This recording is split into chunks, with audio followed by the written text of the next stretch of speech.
Welcome to the Reality Revolution. I'm your host, Brian Scott. As we look into the future and become aware in our present of the shift and changes that we experience in our consciousness as we move to what many call the new earth, many times it can appear a fearful sort of thing. When you look into this future, you might hear of apocalypses and terrible events that will occur. This is a spiritual question, an understanding of this shift that we are going through on a conscious level. It is time to offer you a vision of hope.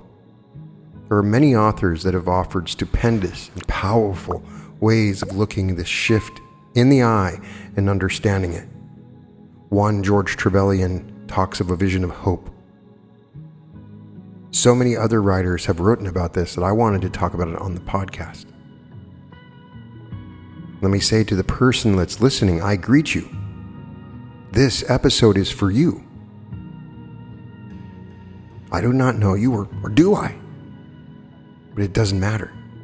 We are linked by the mere fact that you're listening to this podcast.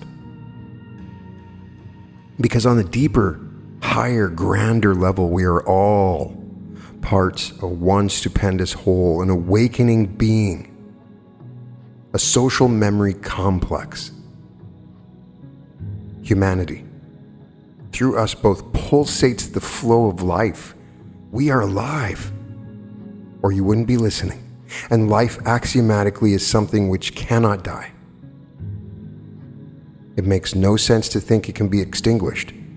We experience ourselves as a being of life, inhabiting a very astonishing structure of sensitivity and capacity called a body. Think imaginatively. Start from here. If you are young, then I urge you to see with courage that you are incarnated in perhaps the most dramatic and exciting period and generation in all of human history. If you, like me, are of advancing years, then look forward with keen anticipation to what may come after your release and realize that the present period of alarms and disturbances is one of transition and cleansing of the planet at the opening of a new earth. We, each of us, have a part to play in this cosmic drama. We are called on to change our thinking. Change your thinking, for the kingdom of heaven is at hand within you. That is the clarion call, given 2,000 years ago by him who now overlights the great transition into a new epoch. You might hear repent, as it is usually translated, but this is given the wrong connotation. The Greek word metanoia, which implies deliberate change in our thinking. That is the challenge. That is what Neville Goddard was discussing when he talked about revision. A complete change deliberately made in our thinking. Let me say again what I find so necessary to repeat. In no sense is this dogma which you are meant to believe. Nobody is forcing anything on you. This is not a cult. If you don't chime with it, drop it, forget about it, bless you. If it doesn't resonate, forget about it. Just take the things that work for you. The new earth is not a proselytizing religious cult. We are called on to explore into the realm of living divine ideas. This is a stage of breakthrough for the human mind. So let's try to summarize it. The basic concept is that the thing in you and me which can say I is a droplet of divinity, a spark of God housed temporarily in a body in order to experience lessons of creative freedom which only earth can teach. Now, I can't prove that. It is an idea that many authors have discussed. I am sharing it after having read dozens of authors say that same thing on this podcast. Your critical intellect will demand proof before accepting it. But spiritual ideas can't be proven in the way science studies facts. The Spirit bloweth where it listeth. We are challenged to think ideas which we cannot prove intellectually. It's hard for me to do. I am still that left-brained, scientific person of my youth. Let me offer a technique vital for our entry into the new Earth age. Try to master it. You obviously recognize in yourself the faculty of apprehending an idea for its excitement and beauty. You can seize it out of the ether and look at it like a beautiful butterfly or blossom. It may give a new flash of understanding or point out a path of courageous action. Then how often cold intellect steps in and says, "Oh no, you don't. You can't prove that, and your scientific training tells you that you may not believe anything you can't weigh and measure with the senses." Anyway, if you follow that course, people will think you silly, and you have an important engagement next Thursday, so drop it. Alas, and you let the butterfly fly away. Thus, conscience does make cowards of us all, and thus the native hue of resolution is sicklied or by the pale cast of thought, and enterprises of great pith and moment with disregard their current turn away and lose the name of action, as spoken by Hamlet. Now listen, our task is to learn how to think spiritual ideas and act on them, even though you cannot prove them. Awaken the intuitive faculty. Acknowledge that you have this inner power of apprehending a beautiful idea, of creating. Take it and love it. Put it in your heart and think and decide to live for a week as if you believed it. Not that you believe it, but as if you believed it, because many of you are incapable of believing an impossible thing. Reserve judgment. Act as if you believe it and watch what happens. Take, for instance, that superb idea that you are an imperishable droplet of God. It is true. Then the implications, as we shall find, are immense and endless. It would open onto a path of thrilling exploration. Don't wait to prove it first. Plunge in and act as if it were true. Another, believing nor disbelieving, but trying it out. Act as if. And watch the result. Such an idea is alive. As Neville Goddard said many, many times, it is truly a being, a living strand in the thought of God, that incidentally is another idea, initially unprovable, but work with it. A living idea will, if true, draw certainty to itself as you live with it. If untrue or untrue to you, it will fade out. Anyway, as you live out such an idea and really act the part, you must inevitably become a more courageous, tolerant, tolerable, loving, compassionate person. Everybody gains and nothing is lost by the trying. By exploring into ideas and living with them, we get subjective proof. And we can all find it, but we need never demand acceptance or belief. The I in you is alive. Axiomatically, this point of life is immortal, for life cannot possibly be extinguished. Whatever happens to its temporary sheath of an aging body, therefore it was from the beginning, is now, and evermore shall be. What a conception! You are a droplet of consciousness in that eternal ocean of life, one with the whole, yet with identity, of course, you survive. How could you do other? The far more important implication is pre-existence, that you were there before you were born, an already developed entity coming down into embodiment for a purpose. Thus we leap to the concept of the planet Earth as the training ground for souls, the school for evolving consciousness. Dolores Cannon discusses this, saying that we are in a school on Earth. It would be ridiculous to think you could qualify to enter the university by dropping into the third form from one term. We see that Earth is a living, breathing, thinking being, an organism with its own evolving consciousness, carrying this precious cargo of self-consciousness, which we call humanity. So we see that we must surely have passed through all the school grades to learn the lessons which Earth alone can teach.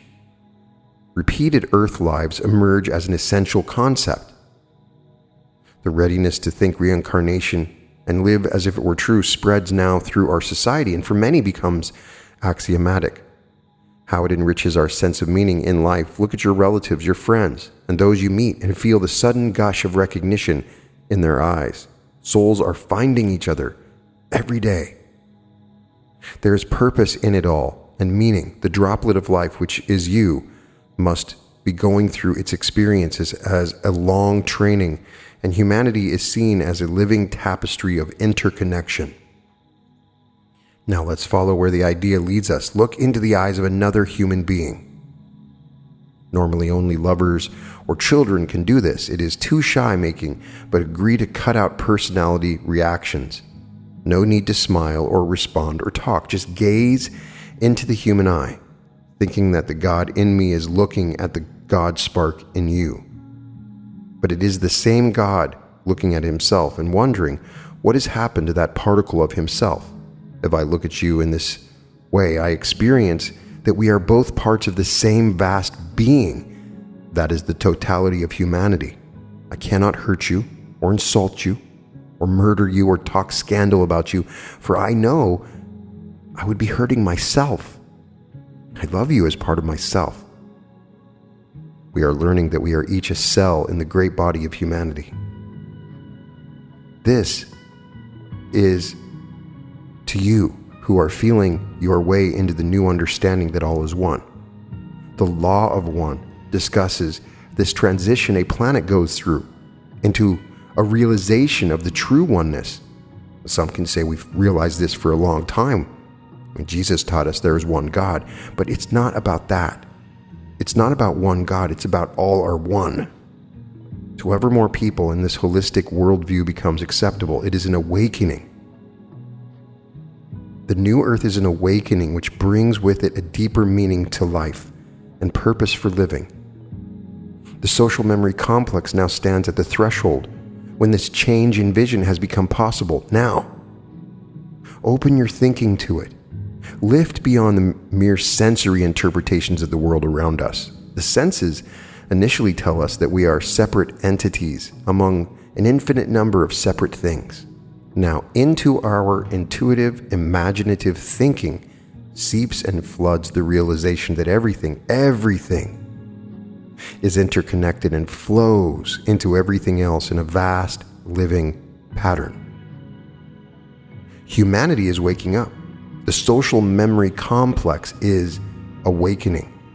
We discovered that we have subtler senses which can apprehend the oneness of all things. It offers a new world to explore, and not only intellectually, it implies our becoming a new kind of person, and a kinder person, for we needs must love the highest when we see it. We are working to open the eye of the mind, the all-seeing eye that understands this oneness. This episode, I know, is saying only what is obvious, something I've said many, many times. This is obviously something that you've known. So many awakened souls know these facts. Many people, and far into the future, have noted these truths of the oneness of all. It's discussed by Neville Goddard. It's discussed by Joseph Murphy. It is discussed in the Law of One. It's obvious. And many are starting to go far deeper into the new understanding. I see it on YouTube videos. I'm concerned with the awakening from the sleep of the senses. The waking bell is sounding now. Wake up. The new day dawns and we have an adventure before us. Will you join me? You can easily grasp the planet Earth is a living wholeness. Take possession of the idea that Terra is a living creature. We know that it is a sublogos of the logos, which is a living creature. It has great complexity, but one and alive. Wherever you start to observe, you find that apparently separate things all interconnect. The most advanced scientific thinking establishes this. You and I must work with imaginative vision to make good this thought, but already we can feel that our consciousness can take hold of things and apprehend their interconnection. The word holism comes into general use. It is defined in Wikipedia, the tendency in nature to produce wholes from the ordering group of units. The first thing is to recognize this tendency. It was first put forward by General Smuts in 1927 in his book Holism and Evolution. But this allows for an essentially materialistic worldview, things as they evolve growing and interconnecting into greater wholes, an impulse which does not need God. The leap we are making is to conceive that from the beginning all was one, the living idea in that great mind and source we call God. By him all things were made, and without him was not anything made that was made. In him was light, and the light was the life of man. Grapple with the idea of oneness with your mind. Holism, wholeness, and holiness and health are all one. Teach yourself to look in a new way. Look behind, through, within, and see that every tree and rock, every flower and bird is an expression pressing out of the primal realm of the one divine thought, the divine idea, the primordial whole. Mind is the endless realm of these ideas, which ultimately are one idea. Brain is a miraculously complex and wonderful organ, enabling us as spiritual beings to become conscious of this living oneness while we are still embodied in matter. Wake up. Take hold of the idea within whatever you see. So here is the adventure into wholeness, the awakening of humankind to apprehend the God idea wherever we look, smell, taste, listen, and feel. It offers a different approach to nature, which we shall develop later. Think big. See planet Earth as a living orb. Very beautiful, a sublime work of art and design, carrying a point of consciousness unlimited, the crowning mind of humankind. See this turning planet floating in the endless ocean of life and light. Conceive an ocean of thought, which is also love, which holds and imbues every living particle in its cosmic dance. Apprehend that which seems to the cruder senses to be empty space is really total life, filled with ever subtler forms and ranges of beings and being. We get a conception of what Jacob's ladder really implies. Jacob had the inner vision of the angels climbing up and down this ladder that leads to heaven. Grasp that this refers to ever subtler, more refined and rarefied levels of being and frequency, planes of different and faster vibration. The 5 major senses are attuned to apprehend the material plane. Thus, the subtler planes are invisible to us. So as long as we only use the sense vision, but the inner senses can see and apprehend these subtler planes, which are everywhere, but within and within and within. In the new earth, we have the senses for this new level of consciousness. How do we move in and through? This is the new power of observation we have to develop. It is poetical, intuitive, imaginative. We talk of higher planes, and it is almost impossible not to make the hand gesture of up. But Jacob's ladder really implies passing in and through to higher frequencies, which are all everywhere. We accept that this room is shot through with an infinite number of wave bands of music and color, rock and Beethoven, picture and drama, quite invisible till we switch on radio or TV. Yet the brain is, we see, the most fabulous of all computers, and is the gateway to the ocean of mind. Through it, we move into realms of wonder or terror or endless interest and vision. Let us learn to explore and to apprehend the idea behind all things. This room is not only shot through with radio waves, but contains God and the angelic world. They are not far away beyond the stars. God is everywhere, for God is life. Life is God. Wherever you apprehend a life, there is God. All beings in the angelic realms are aspects of God. The 9 angelic hierarchies are God in action. Augustine wrote, "Things were rather in the angelic mind than in nature. That is to say that the angels perceived and knew all things in their thoughts before they could spring into actual existence. God never works but through them. Allow the faculty of imagination to expand and reach out and to apprehend the endless ocean of divine energy which is God thought poured out. An ocean of thought and life pouring ever new from the source. The angels, as we have said, are strands of this living thought energy.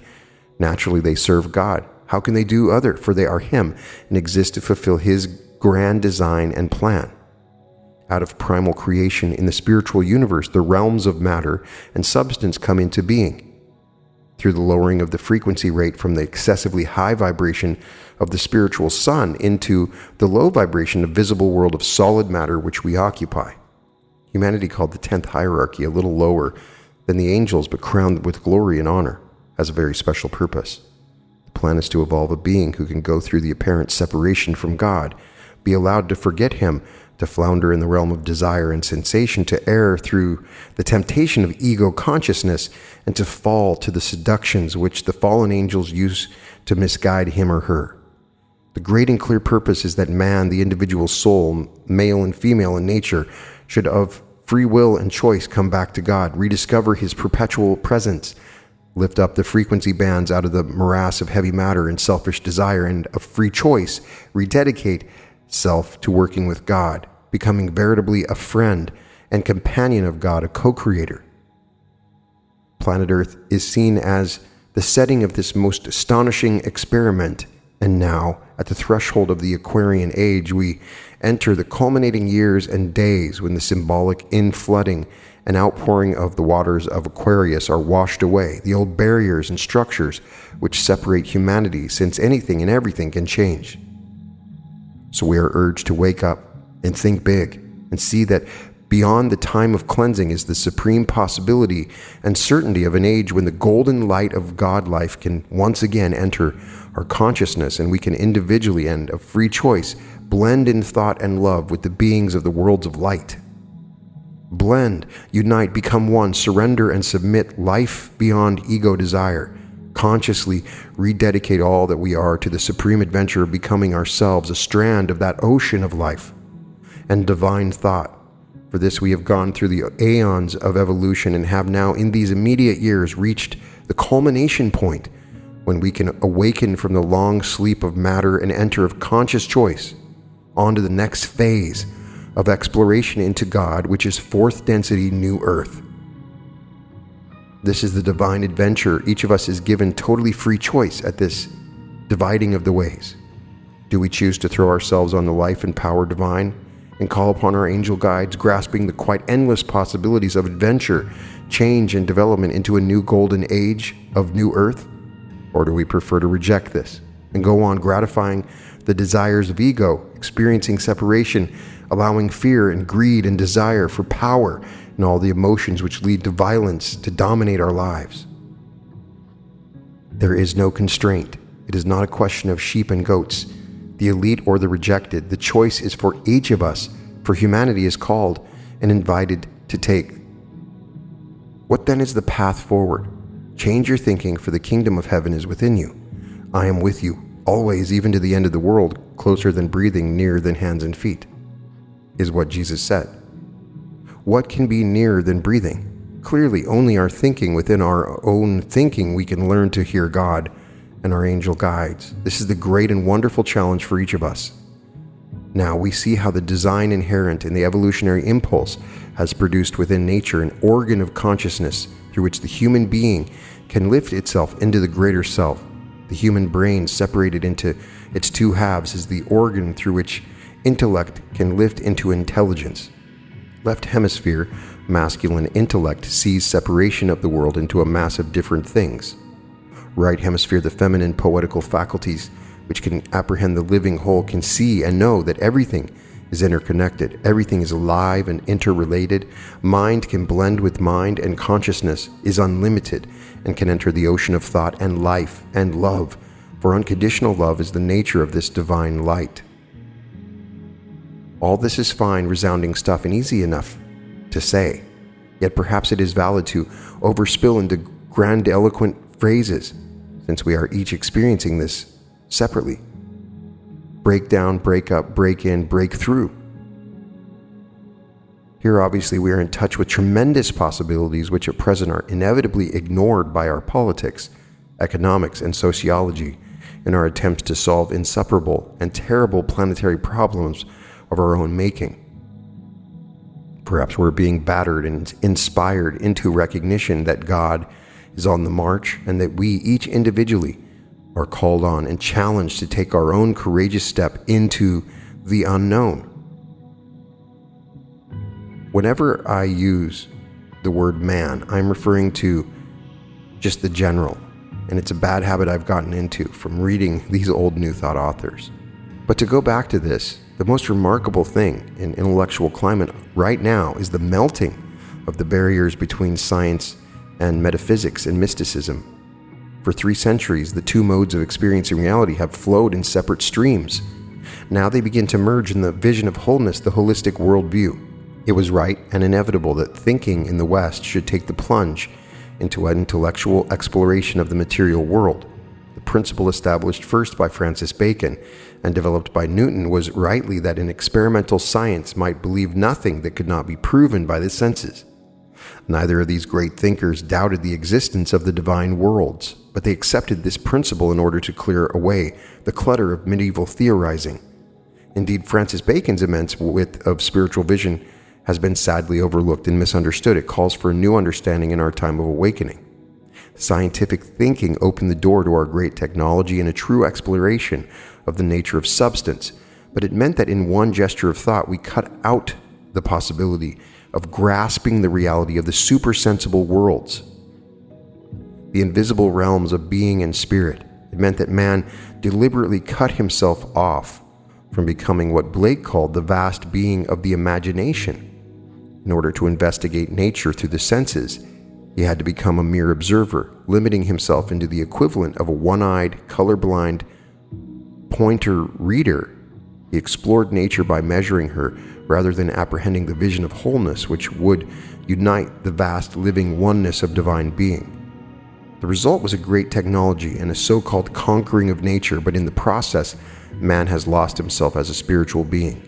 He has become a mere onlooker. Our task now is to overcome the onlooker consciousness and discover again that as a divine experiment, humanity is integrally one with the whole and therefore capable of blending consciousness with the divine intelligence. The development of experimental science and rational materialism was by no means a mistake. Obviously, it can bring immense advantage to humanity.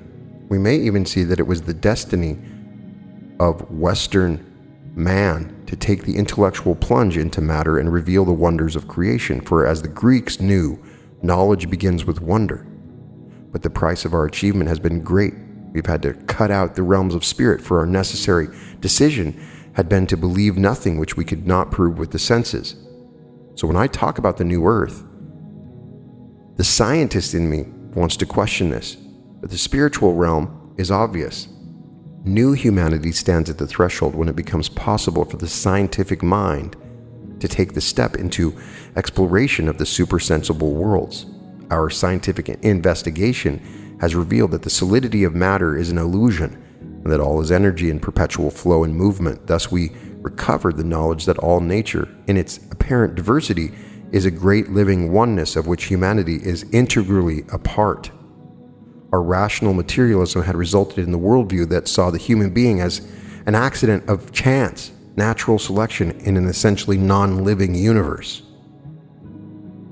Therefore, he felt himself justified in exploiting nature and the resources of the planet to his own profit. Now, in our generation comes the great turnabout in consciousness. We recovered the vision which the ancients of the mystery temples always knew, that the universe is mind, a vast continuum of living thought, an ocean of life and intelligence. The earth is then seen as a living integral being of which mankind is destined to become the brain and nervous system. So far from being mere onlookers, we as the crown of nature are the rightful stewards of the planet, but we have failed lamentably and culpably in our stewardship. Now it becomes possible to take a leap in consciousness, reawaken the faculties of imaginative perception, and blend thinking again with the great oneness of universal mind. Surely, one of the most remarkable phenomena is the existence of certain individuals who in all epochs have made the breakthrough into all knowledge. The mystics and Illuminati, initiated into higher wisdom, demonstrate that the human potential is virtually unlimited.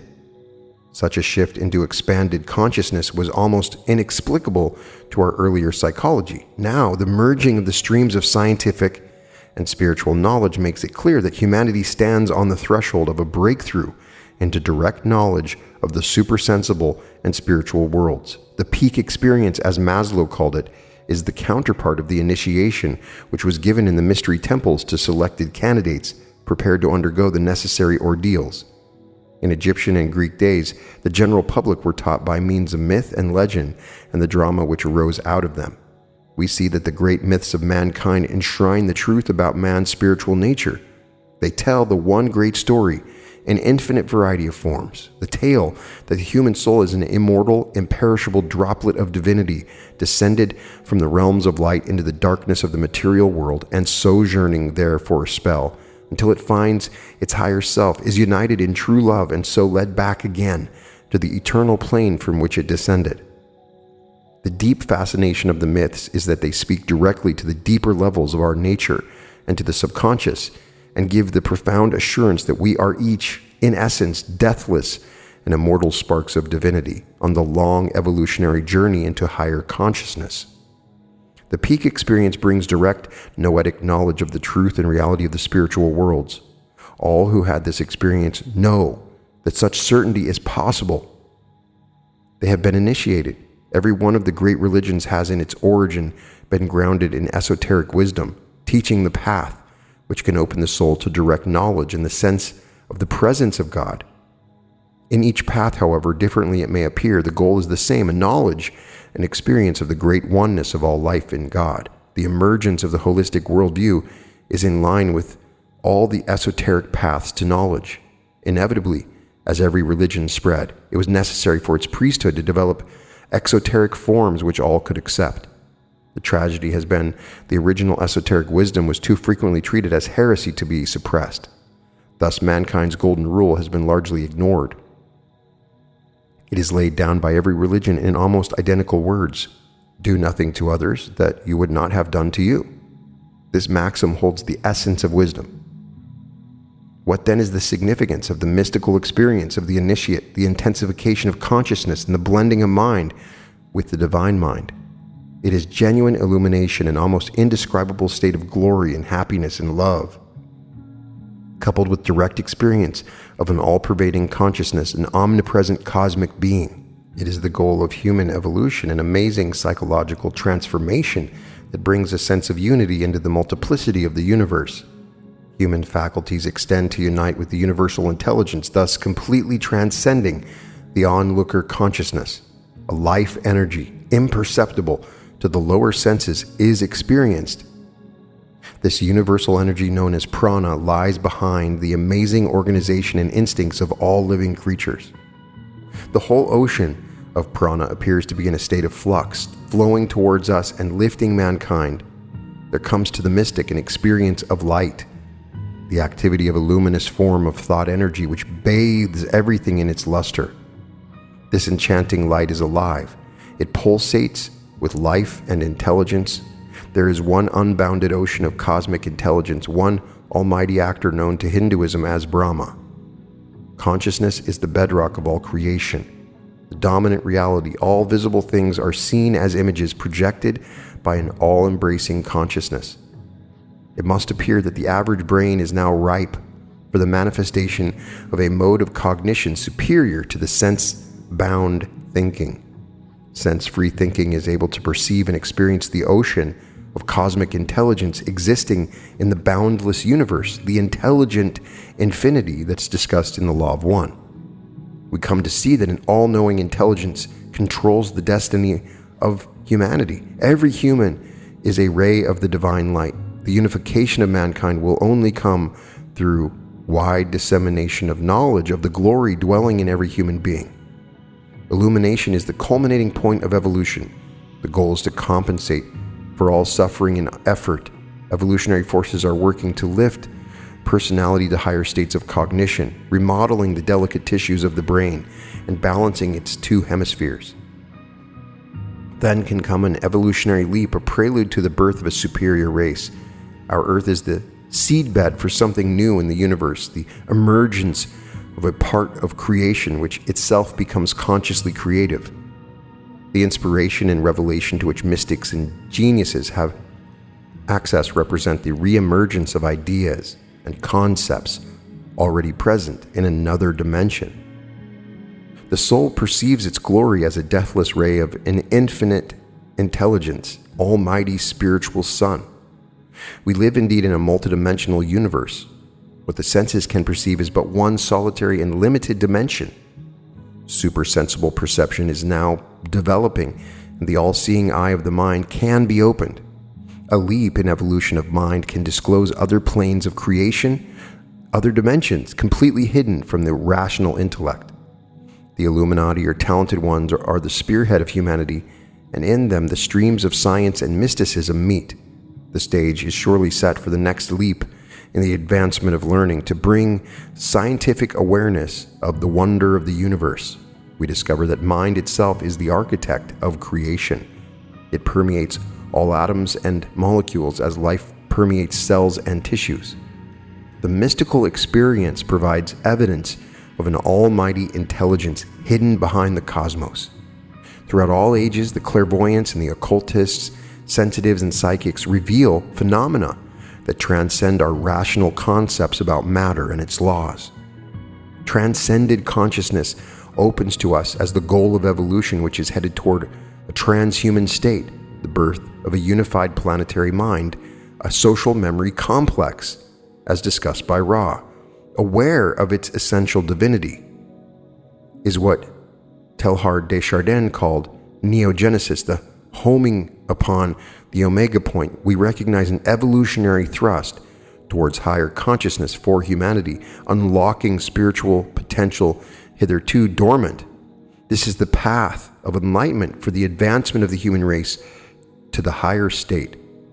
Veritably, a new human species is emerging, to which the scientist John White gave the name Molar Homo sapiens noeticus. This implies a human being, male-female, in balance of developing consciousness. Conscious constructive control and direction of the self is the goal, for this is the one point in the universe for which we are each responsible. The holistic worldview teaches us that humanity is indeed one organism of which we are each a cell. Therefore, if we hurt others, we are hurting ourselves, since the law of karma holds good everywhere. Thus, out of the holistic vision, a new human being emerges and a new society based on not competition and getting for self by violence, but on caring, cooperation, and love for all life.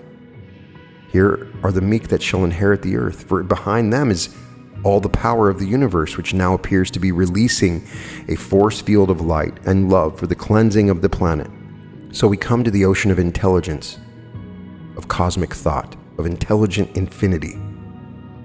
Without beginning, the law creates life and thought. From God's source pours forth living thinking, creative power, the archetypal ideas of all things, the archetypes discussed in our episode on the tarot. There can be no things that are not first concepts in the divine mind. We're coming to an understanding of this divine mind as we move into this new earth, so we grasp the conception of the vast sea of intelligence, which in fact is the field of action of higher beings who are strands of the mind of God. First comes the archetype, the thought being, which then manifests in form and substance. We are created in this way. Our sensitive body could not be unless it was first thought by God. Obviously, the simpler creatures do their thing by instinct, without conscious understanding. But here, in the material plane, is this strange and beautiful creature who can also think. It has a brain and consciousness, but thinking isn't brought about by the brain. On the contrary, brain, that fabulous organ, is created by thought in order to reflect the world of thought. We can easily see that the eye does not create light. It is an organ which can reflect light and see color, because it is sun-like, it can see the sun. The ear in its complexity is made by sound to reflect sound. So the brain is an organ of perception which can reflect the thinking that made it. The thought of God creates. The thinking of man reflects ideas. We are peripheral in a vast process, but we have the unique capacity of being able to think about our thinking. Eye can't see itself, ear can't hear itself, but thinking can think itself. We can think about our thinking. We can watch that point where ideas emerge like a spring, bubbling fresh water. At this point, we are at one and at the same time both observer and creator. To our perception, the world appears to be composed of innumerable separate things. Our senses initially give us the illusion of apartness. They can merely reflect the form of things, but not the meaning. Meaning comes when thinking grasps the idea, the concept within the thing. The concept tree or oak tree arises in my mind as I approach the object in the wood. Grasp that this idea of tree is in fact integrally part of the tree. The idea is the archetype of God thought which has been realized, made real, in material form, and when it is approached by thinking man, that idea lights up in his consciousness. Idea is integrally part of tree. Thinking finds relationship between things. We arrive at the realization that the realm of ideas, that creative thought, the archetypes, is a vast oneness of relationship, a self-sustaining ocean of intelligence, and we each stand separated and peripheral, first feeling ourselves to be isolated entities over against things in apartness. Then we see that man is unique. He has also a sense of thought. The subtler sense enables him to apprehend the idea, which is part of everything. Thus, every object could be the gateway of entry into the integrated sea of thinking. The idea of a thing is for every human being the same idea. We may each interpret it according to our makeup and understanding, but what we must strive to grasp is that the ocean of intelligence containing all the ideas of all things is a living, self-sustaining organism. If we can learn to watch our thinking at the point where the inner fountain bubbles up, we have the point of entry into knowledge. As we apprehend the idea, objects cease to be more separated things, but take on meaning and relationship, and they become living ideas. Conceive the great ocean of intelligence poured out of the divine source. It is alive. It is composed of living ideas, strands of God thought, living energies of thinking, which are self-actuating, selective, and able to take on form and metamorphose themselves. These living ideas can, in a sense, incarnate through entering human thinking and are thus released to operate on the earth plane. But think what it means that this realm of flowing, weaving, archetypal thinking and intelligence has been allowed by its Lord to fall down to earth and therefore become available to humanity. Our intellectual thinking is naturally bound to the senses and the brain. The intellectual left hemisphere of the brain has even conceived that thoughts are somehow secreted by the brain. But holistic vision brings the conviction that all material forms, the physical brain included, are made by spirit. The convolutions of the brain reflect the convolutions of the flowing ocean of cosmic intelligence. We may see the brain as a wondrous organ for reflecting ideas. Man, the divine droplet imprisoned in the cage of senses, is in his poised head open like a chalice to the heavenly thoughts. Spiritual beings could live in our thinking. Our minds can bear higher beings, who are the strands of the divine ocean of mind. But this realm is not open to us until we have lifted out of the low vibration of sense-bound thinking. We have to raise ourselves up the Jacob's ladder of frequencies so that we can receive the higher vibrations of the cosmic intelligence. Now we see that this can operate only in the immediate now, that intersection point of the timeless with time. But now is perpetually moving on to the next moment. In the immediate now, we are in touch with our higher self as the gateway to cosmic intelligence. That's why The Power of Now is such an incredible book. It's so true.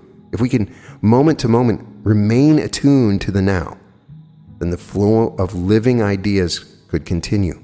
This implies that we would, within our thinking, listen to thoughts which are totally new to us.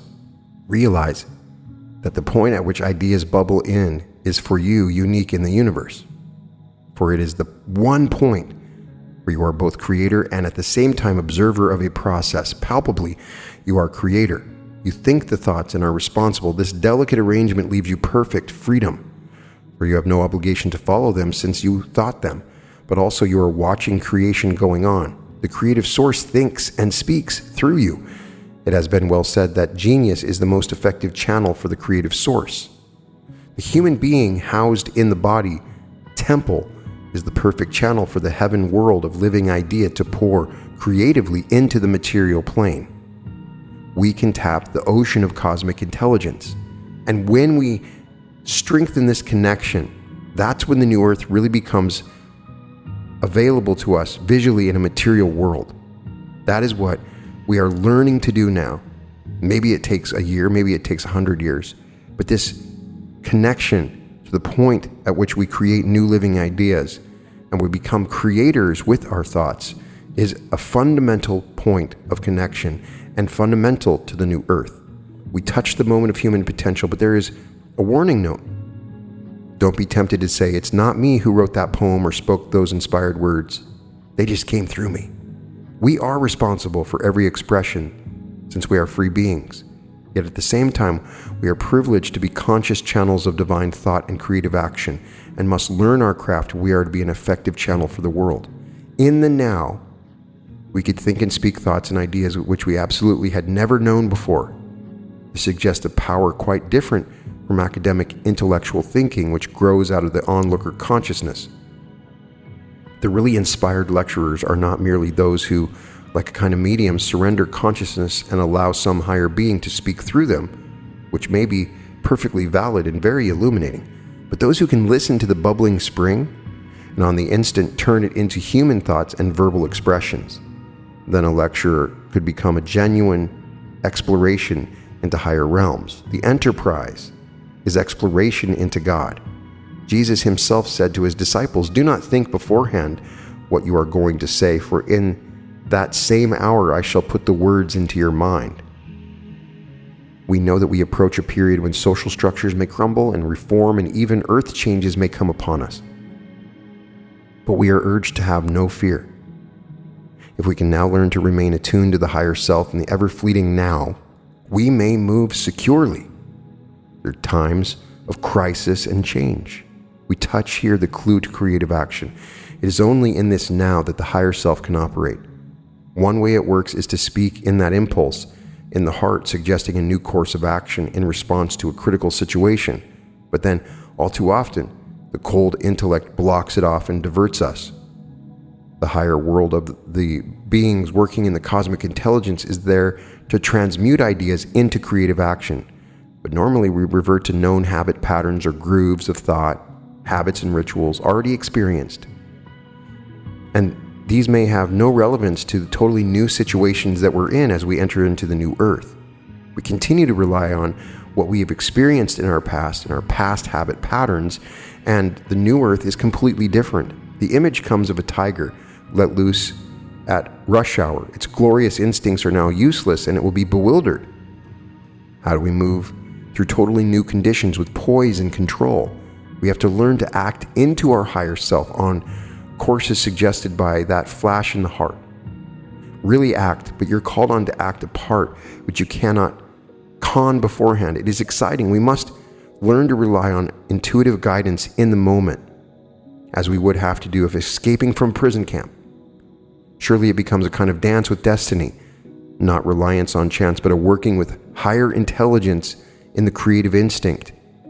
Then we can break new ground. Humankind can now cross the threshold and think totally new thoughts, express them in new ways, and act creatively in cooperation with the integral world of the higher selves. Think now into the vision of wholeness. Use imagination to conceive the universe as a great mind, an ocean of divine life and thought. See that humanity is an organ of consciousness of the living earth. The planet Earth is a living creature of which we humans are integrally a part. We are that point in nature where the planet becomes self-conscious. It is an illusion that we are all separate. We are no more separate than are the cells of the body. Humanity is a single organism of consciousness, a social memory complex. Through our eyes, the angels can look out at the wonder of the work of creation. We comprehend that the universe is mind, that everything is living spirit poured out of the mind of God. First comes the ocean of living ideas, which we can call hierarchies. There are strands of the thought of God, cosmic energy, so alive that they can embody themselves on any planetary level. The body is the temple into which a spiritual being, a droplet of divinity, can descend to earth. Our sense-bound intellect has difficulty in really comprehending the oneness vision of the spiritual nature of man and the universe. The imagination and intuition can lift clear of the sense world and gravity and enter the buoyant, expansive realm of ethereal space, which we may call levity. There is indeed a force which is the polar opposite to gravity. In consciousness, we can float free of gravity and fall upwards towards the great circumference. We recover the thought of levity, the pole of lightness, life expansion, joy, and love, the realm of creative idea and spirit, which is the opposite to gravity, the grave, the death pole, the weight and the darkness of matter. Truly, the human being is a creative, perfectly balanced gravity and levity. So also is the tree. With the inner eye, we can see the working of levity in plant and tree. When the plant is uprooted, it withers until you replant it and water it so that the energy of life can begin to flow again. We human beings are truly rooted in the spiritual world. Through our materialistic thinking, we become an uprooted species and therefore are dying. It is urgent that we replant ourselves in the spirit. Then again, the divine energies can flow through us, and we shall come alive in a new level of consciousness into the new earth. We are spiritual beings imprisoned in sense matter and caught in the time scale of past and future. We are bedeviled by a sense of guilt and remorse about the past and the future. This is just what the forces of darkness want, to capture the human soul and bind it to the temporal. Today, this instant now is the moment when God is ever present. In the now, we can be continually in touch with our higher self and our guides. Here's the clue to living courageously through this age of change to the new earth. We are imprisoned, but we have discovered the door is unlocked. All we have to do is push it and walk out. But this needs courage, for then we step into a new world. But in this ever-moving moment of now, the divine energy can flow and our higher self can guide us into courses of action we have never conceived before. It is like dancing with destiny, moment to moment, into the creative new earth. Let that which is outdated crumble and fall away so that a new earth can come to birth. Accept change with joy. The greatest saga in human history is being played out. The great drama reaches its final act, and we all have a part to play. There never was such a generation in which to be alive. We are truly children of God. The great message is change your thinking, for the realm of spirit is within you. Take the conscious step to realize that the kingdom, the realm of living spirit, is here now, everywhere, and within the secret chamber of your heart. If we remain attuned to our higher self and our guides, we are surrounded by a force field of light and love, which gives absolute protection. In the immediate moment now, the intuition can receive the divine information needed for us to act into the unknown, attuned to the living wholeness. After aeons of slow evolution, we have come to the dramatic point when we can step clear of the bondage to matter, sense, and gravity. If we can consciously channel the thought and power of the divine world, then the human potential is absolutely unlimited. Really, a new human species is coming to birth. A new body will form. Humanity has been given the divine gift of freedom. To become heirs of God in our world crisis, humanity in its ignorance, greed, and egoism has forgotten God and bids fair to destroy the entire web of life on this beautiful planet. But such destruction cannot be allowed, for the whole solar system is also a living organism. The spiritual sun is the heart center, and the planets compare with the endocrine glands in our body. When one of these goes sick, the whole body is diseased. Earth has gone dark and ill, and humanity, that living organism, has gone cancerous through deviating from the divine law. Therefore, a cleansing operation will be launched by the divine world. That which is evil must be cauterized or washed away. The darkness of our dramatic time may prove to be an image of the cleansing. The great truth is that a spiritual force field of light and love is being flooded into the world of matter, raising the frequency rate to a high solar vibration. It is the nature of any magnetic field that it repels what is not capable of vibrating within it. The force field is living energy, and it will draw all those human particles which can attune to it and reject and repel those who of free choice continue on the path of violence, selfishness, hate, and cruelty, bloodshed, and fear in service to self. Thus a new world is coming about. A redemptive power pours through the invisible force field, harmonizing all life. This power must be called love. It is God in action. To the negative dark forces, it will seem like an angel of death riding the dark horse. It is a force which overwhelms the darkness. The human soul is immortal, for there can be no death.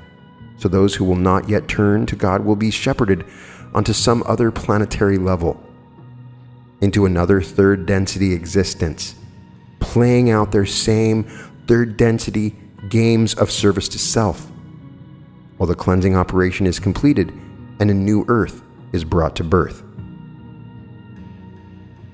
Here is what Teilhard de Chardin called the wild hope that our earth is to be recast. The world is so mad and bad and wicked that if rational materialism were the only truth, we might as well give up. Let us eat, drink, and be merry, for tomorrow we die. As Dave Matthews said, by the millions, but it is not the truth.